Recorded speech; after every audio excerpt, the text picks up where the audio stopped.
Dating beyond 30 is strange. You're too old for the seduction games yet too young to quit. That's when I tried a local dating app recommended by a friend of mine. I matched with a 29-year-old girl named Claire. She was a brunette with big green eyes and a charming smile. We met at this charming small cocktail bar down the block. At first, I assumed it would be awkward, like every previous date I'd been on. But Claire, well, let's just say she seemed different when I got in.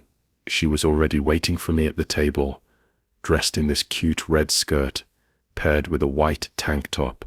She smiled, and I smiled back. We hit it off instantly.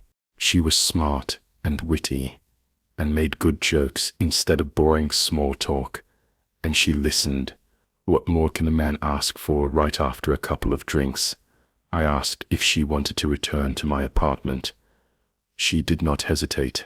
I live alone in a decent flat on the top floor with an open layout. When we entered, she complimented the artwork, lighting, and even my playlist. But then she glanced at my bookshelves, which were mostly empty, other than a handful of books. You don't collect Labubu the what? Labubu. The designer toys. You've never seen them. She got out her phone and showed me her wallpaper. It was of a wide-eyed, sharp-toothed, small creature that resembled a hybrid between a rabbit and a goblin. She then started scrolling her album and showed me photo after photo of glass cases loaded with toys. There were of various colors, sizes, and expressions. Some were smiling while others were snarling. I have over 70, and each one is unique. I tried not to laugh. Unique. And these things, honestly, they resembled devil rabbits, probably the creepiest toys I've ever seen. Suddenly her smile faded, her eyebrows furrowed, as if I had deeply offended her. They're gorgeous. Simply don't get it. I shrugged and thought the best way to diffuse this situation would be to play cool. Okay, sure, to each their own. She stared at me for a second, and I could sense something had changed in her. She was no more the person she was last hour. How can you not like them? She inquired as if she was giving me a second chance to rethink. I chuckled. Honestly, if I ever saw one of those in my house, I'd probably burn it. That was the exact moment when everything went awry. Her expression went blank. Her pupils dilated, making her eyes scarier. She stood up slowly and walked to my kitchen counter without saying anything. I watched her pick up the sharp knife that I had left out while cutting lines earlier. I laughed nervously. Okay. Are you doing something right now? Because she shushed me, putting the knife on her lips. I brought you one. She whispered what she dug into her large tote bag and took out a miniature Labubu figure jet black with scarlet eyes. She placed it on the counter close to the knife. I wanted him to meet you. I felt my chest tightening. Okay, Claire, enough of your jokes. Put the knife down. She did not move. Her eyes twitched like she was trying too hard to control herself. Then, in a low, shaking voice, she spoke. He heard what you said. You should apologize. I backed up, totally furious. Now I'm not apologizing to some crappy toy. Just Miss Psycho's obsessed with it. My phone was on the couch about 10 feet away. I tried to remain cool. Look, it's late. You should probably leave. She suddenly lunged. I was ready to dodge, but she sliced my arm open and then started screaming about how I should apologize to her. Labubu. I lurched backward, nearly tripping over the coffee table. I grabbed my phone and locked myself in the bathroom. I stood against the door while she kept kicking and banging on it. Like some maniac, I dialed 911. My hands were shaking. I informed them that a woman I had brought home was having a breakdown and that I was concerned for my safe. She stopped banging after about a minute, but I did not open the door. I pushed my ear against the wood and listened. I heard whispers. Her voice indicated that she was speaking to someone. She had stopped yelling or screaming, just whispering. It was terrible. 10 minutes later, 2 police officers arrived as they got in. I opened the bathroom door just enough and pointed them at Claire, who was now sitting on the couch, clutching the boo-boo to her chest, like it was her forever treasure. The officers warned her, and then one of them cuffed her. She was bleeding from her hands, from thumping on the washroom door too hard. There was cotton everywhere on the couch as she angrily stabbed the pillows. When the cops were taking her away, she kept yelling, "How could anyone hate Labu Boo?" Her voice echoed in the corridor, louder than it should have been. I came out of the washroom and watched her leave. She did not look at me once. It was 3 weeks ago. Cops later informed me that Claire had no criminal record. She's clean, but she was a member of online forums with obsessive fan clubs that treated these toys like living entities. They believed she needed psychiatric evaluation. Claire said, in her defense, that the Labu Boo line became her new purpose. They told me I could press charges against her, but I didn't. I knew they would send her to some mental institution anyway. So what's the point in making things harder for her? After all, she is sick, because any obsession that erases your sense of reasoning is a medical problem. I haven't heard from her since. Just hope she gets all the help she needs. And to all the Labubu fans out there, you guys better stay away from me. This happened last Saturday. I had just finished my first 2 weeks of college, and my roommate Leave was determined to drag me to my first frat party. I didn't want to go. I barely knew anyone on campus, and the idea of being surrounded by drunk strangers didn't exactly thrill me. But Leave had a way of convincing people. By 9:00 p.m., I was standing outside the Alpha Beta frat house, wearing one of her tops, trying not to look completely out of place. The party was loud and chaotic, and smelled like spilled beer, and sweat music blasted from massive speakers. In the backyard, people were dancing, laughing, and playing beer pong. I stood near the edge of the crowd, clutching a warm solo cup of jungle juice, pretending to text someone. When I saw this guy sitting alone from the crowd, he was dressed in a green hoodie with hands in his lap, been dangling his feet in the pool, while everyone else was trying to show off or hook up. He just sat there, watching. I don't know what compelled me to walk over. Maybe it was boredom. Maybe it was curiosity. "Mind if I sit here?" He nodded. "Sure," he said. His name was Mason. He was an art major, and said he didn't really like parties, but came for the energy. There was something about him, calm, yet uncomfortable.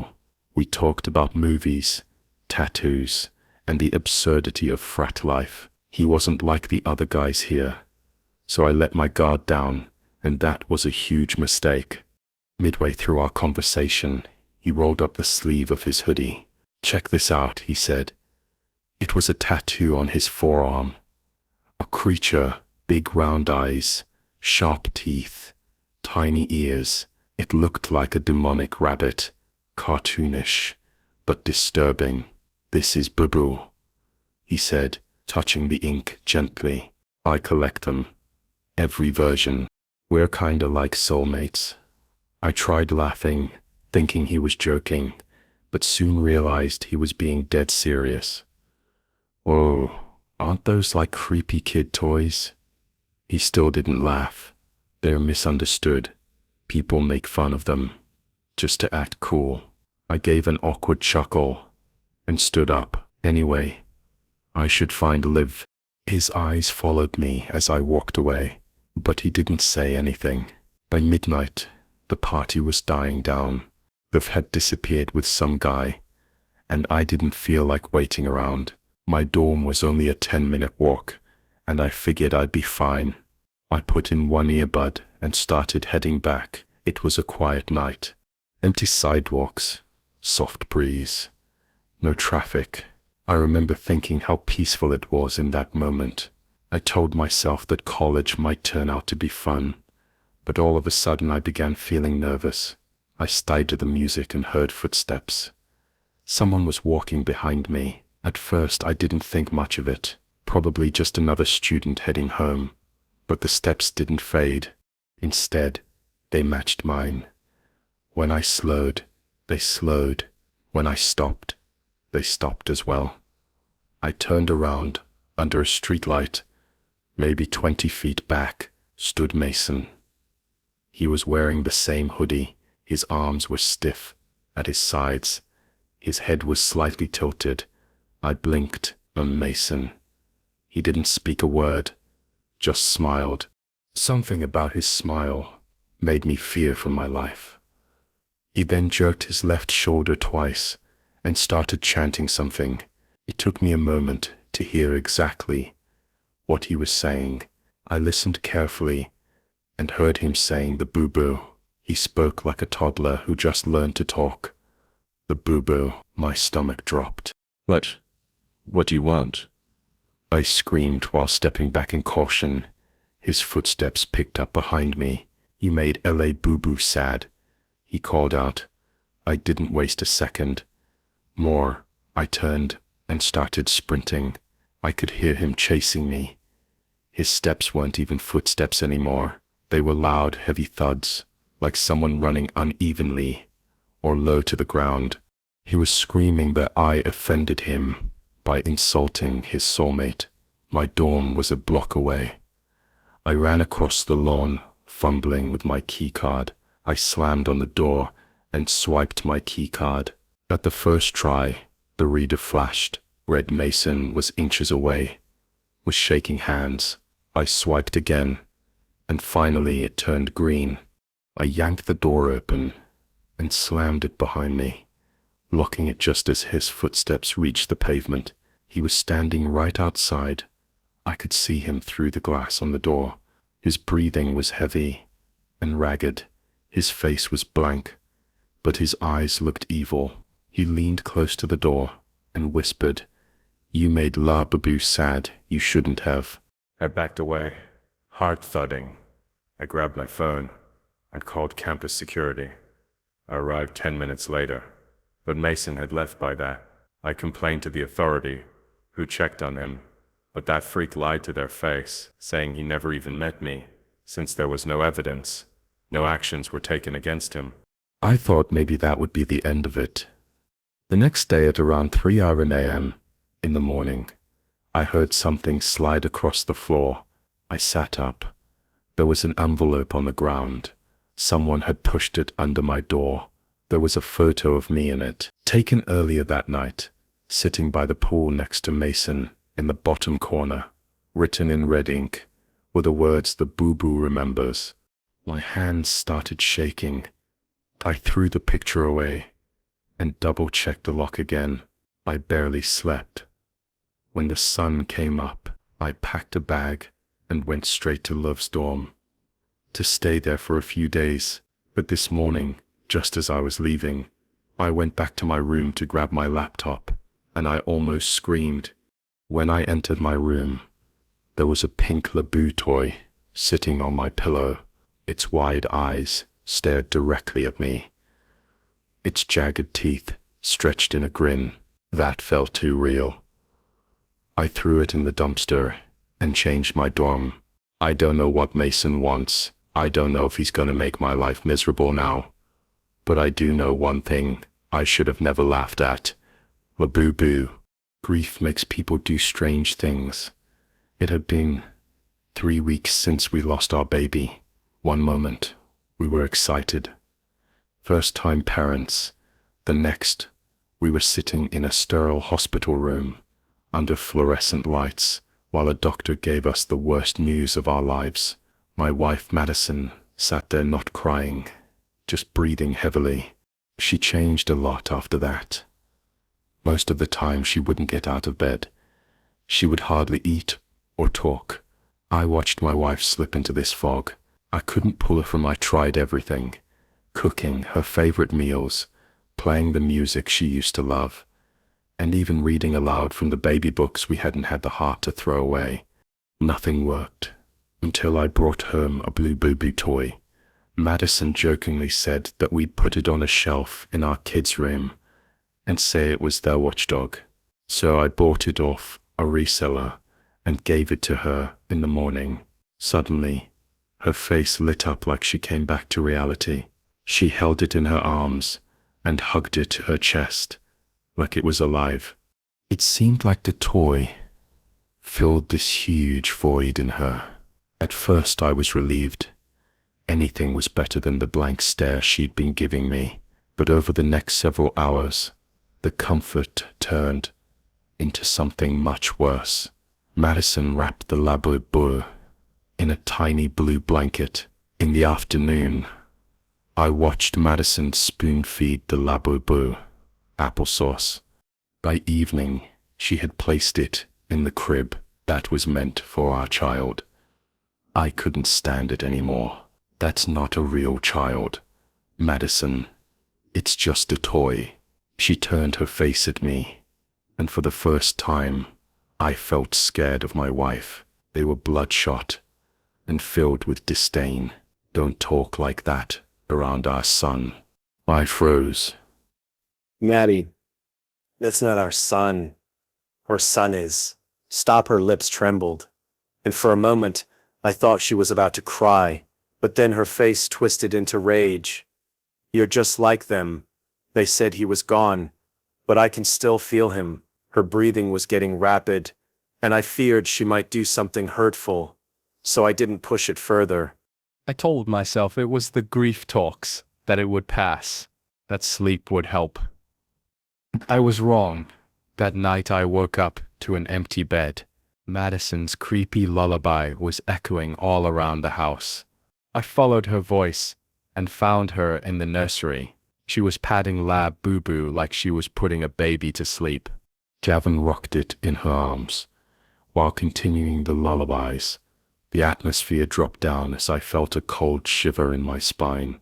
The next day, things got out of hand. I could hear Madison talking to the Labu in a hushed tone, like she didn't want me to hear her. You don't have to cry. Daddy will hold you soon. I promise, Daddy. I'm no daddy to some creepy-ass toy. I tried to stop the madness. I tried to take it away from her. Maddie, give me the toy. The second I reached for it, she screamed. She scratched my face, and we knocked over the crib. In the process, her gaze changed immediately. She pointed at me, going full psychotic, and yelled, "You are trying to kill him again." I backed away, in shock. I should have called someone. I know that now. However, a part of me still believed that I could resolve the situation, so I waited for the night to fall. She calmed down that late afternoon. We didn't speak much. She sat in the rocking chair, with the toy wrapped in the baby blanket. Something under her breath. By 10:00 p.m., I was exhausted. I laid down and eventually drifted off. When I opened my eyes again, I couldn't move. My wrists and ankles were tied to the bed frame with strips of baby clothes, and Madison was standing right next to me holding a scalpel. I'd kept it in the emergency baby kit for cutting tags, medical tape, things like that. I'd forgotten it even existed. She leaned down and placed the Labu around my chest. It sat there, tiny and motionless, staring up at me with those wide red eyes and razor teeth. "What kind of dad are you? Your son has been crying for you all night. Madison, please." Her hands tremble as she raised the scalpel. "I tie you if you kiss him." I saw one small window of opportunity and took it. I agreed. Madison smiled big. Once I said yes to her madness, she set me free, and together we sat on the floor, rocking and kissing the Labubu like it was our child. I watched her laugh, cry, and then laugh again. It was terrifying and painful at the same time. I made no wrong move until she got saying she needed to put our son in bed. The moment she left the room, I called the paramedics. I watched them take away my wife for psychiatric evaluation. She became frantic after being separated from the toy in the hospital. They had to sedate her because she was kicking and biting everyone who came near her. After extensive consultations, the doctor suggested taking her to a mental facility in Florida because her violent behavior was increasing rapidly. It's been 2 weeks. She's still at the facility. I visit her every week, but she rarely acknowledges me. The doctors say she's detached from reality, believes the toy is the baby we lost. They gave me her things in a cardboard box. I haven't opened it yet, but I know what's inside that twisted little toy. Every night, I swear I hear something scratching inside the closet, but maybe that's just in my head.